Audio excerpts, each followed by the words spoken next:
pardon, monsieur Martinez, mais je ne sens pas que vous soyez une force politique, vous êtes un syndicat. Et le syndicat, il n'a pas un projet contre le gouvernement. Il voudrait, sans doute... Non, mais, vous voyez, c'est pas... Je n'ose plus vous dire deux choses, vous allez m'accuser de professeur. Il suffit de pas me prendre pour votre élève, ça ira très bien. Dans les statuts de la CGT, on construit un projet de société et on est un syndicat. Mais on n'est pas dans vous ne présentez pas aux élections, on a le droit vous savez, vous avez le droit d'être en désaccord avec ce qu'on propose. Il n'y a aucun problème. Mais on sert à quelque chose quand même. Et quand vous portez des lois, le syndicalisme dit c'est bien, c'est pas bien. Je vous prends très au sérieux. De la politique, alors pas de la même façon que vous, mais on s'occupe de politique. Ça vous va comme vous faites de la politique. On s'occupe de politique. Donc vous faites de la politique. On s'occupe de politique, oui.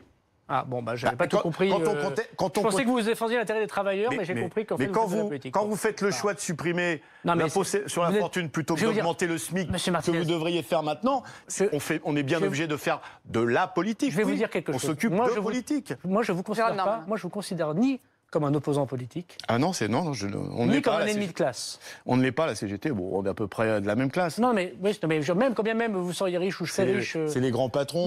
On va pas citer de marque, mais vous savez ceux qui ont des milliards et des milliards. Je pense pas que vous jouez dans cette cour-là. Non. Voilà. Je pense donc on est dans la même classe. Je ne saurais pas quoi en faire. Donc il y a pas de problème. Après, vous vous trompez d'amis de classe, mais on est dans la même classe. Bon, c'est déjà sympathique de me trouver dans votre classe et j'en suis très fier d'ailleurs. Bon,